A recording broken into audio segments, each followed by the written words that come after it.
Yo, it's your boy Brian B.Y. Jennings, and right now you're watching True School Sports. Yeah, though. And then we got the other Charlo. We got Jermell Charlo taking on your main man, Jeison Rosario. What do you make of that fight? This fight's much more intriguing because we don't know what Rosario brings to the table fully. We saw what he could do against J-Rock, but that's the only time we've really seen him have that type of performance. We don't know the type of fighter he is consistently. My thing is, we've never seen Jermell Charlo fight a bigger, stronger guy than he is. So how will he do against a bigger, stronger fighter? Yeah. Well, I'll say this about Rosario. He's one of the few fighters in boxing that I've seen that's both physically strong and has good punching power. Because sometimes in boxing, you see guys who are physically strong but they can't really punch, and then sometimes you see guys who can punch but they're not physically strong. He's a bit of both of those things, and 100%. I think that presents a big challenge to a guy like Jermell Charlo, who, let's be honest, like he every time he's fought somebody, whether it be Tony Harrison, John Jackson, whoever you want to pick out, whoever he's fought, he's always been physically stronger and he punches harder than normally. So 100%. this is the first time in his career where he's fighting someone that can match him in both those departments, and maybe he's even better than him in both those departments. That's exactly what I was saying. So, I've been switching back and forth on who I was picking. I think the day Rosario beat J-Rock, I said to myself, I think Charlo would probably edge this guy. But the more I kept, thinking about it and watching their fights, I think I might be leaning towards Rosario. Yeah, I'm leaning towards Rosario. If he trains the same way, because if he trains the same way he did for that Julian Williams fight, he's beating Charlo because, like, I'm really good friends with his trainer, Chiro Perez. He's from South Florida, and the Julian Williams fight was the first time in Rosario's career where he got to train for 8 to 12 weeks. I think he got 12 weeks. He got 12 weeks for that camp. Early in his career, he was fighting guys like Nathaniel Gallimore and taking the fights on short notice and getting knocked out. But that fight was one of the first fights where he really got proper time to train, and he's going to get proper time to train for this fight. So I'm hyped for it. Yeah, it's going to be a great fight, too. As I said before, we rarely see Jermell Charlo in a boring fight. And from what we've seen of Rosario, he's never in a boring fight as well. But a question I have that's very interesting that not enough people have been talking about. Do you think this card, from hardcore fans to casual fans, is pay-per-view worthy? Casual fans, absolutely not. The Charlos just don't have that marquee value, that name value, that to where people who are casuals are going to say, oh yeah, let me fork over my $40 or $50 to go watch these guys fight. It's not a knock on them as fighters, but that's just the way the cookie crumbles. They haven't been in those big time fights, enough of those big time fights consistently to captivate the audience. So you can't just throw them on pay-per-view. It's a recipe for disaster. 100%. I completely agree. And my other question is, since it's on pay-per-view, how many pay-per-view buys do you think it's going to get if you had to make a prediction? I'm gonna go with 80K.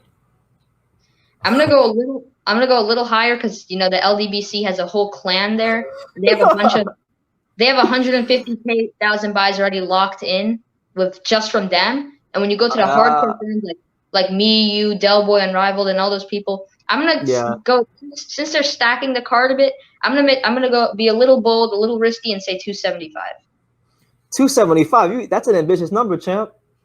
I think people have been missing the sport enough. This is the first big card we've gotten since, I don't know, February. So I think people are gonna really want to see this fight. People who don't usually spend money on pay-per-views, and I think this card will actually do not good but better than expected. You know what, man? I hope you're 100% right. I hope it's even higher than the number because that'd be good for the sport. It would be 100%.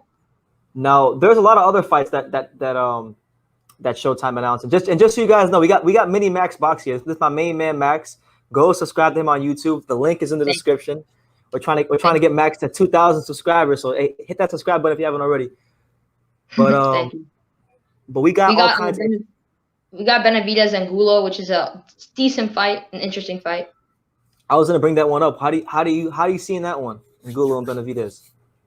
I actually, we both saw Angulo in person. I like Angulo. I actually, talked to him through Instagram before. He seems like a really nice guy. I want him to win, but I don't think he's going to beat David Benavidez. I think Benavidez's speed, his power, his size, his strength will just be a little too much. And I see him knocking Angulo out, say, the 8th round. Yeah. I guess that sounds about right. Like, I'm rooting for Romero Angulo too, because he sparred a lot of people that I know here in South Florida. Like he sparred he he sparred Bad Blake Davis. He sparred a lot of people here in South Florida, and everybody that sparred with Romero Angulo has told me that Romero Angulo is the toughest they've sparred. That he's always given them solid work in the gym, and I've seen him train. Like I've seen him train at Mundo Boxing Gym. He has incredible stamina, but where I think he's gonna struggle in this fight is that he just doesn't have the variety of punches, I think, to solve a guy like Benavidez. He might be able to give him some good rounds, take a round here, around there off of him, put him into uncomfortable positions, but I don't see him being able to truly, put him away or stop him or anything like that. Me neither. And does this mean if Anthony Sims got the nod over Angulo, would Dave made Benavidez Sims? That's a good question. I'm not sure about that one. Anthony Sims is a DAZN fighter. Yeah, but I think Angulo is too, isn't he?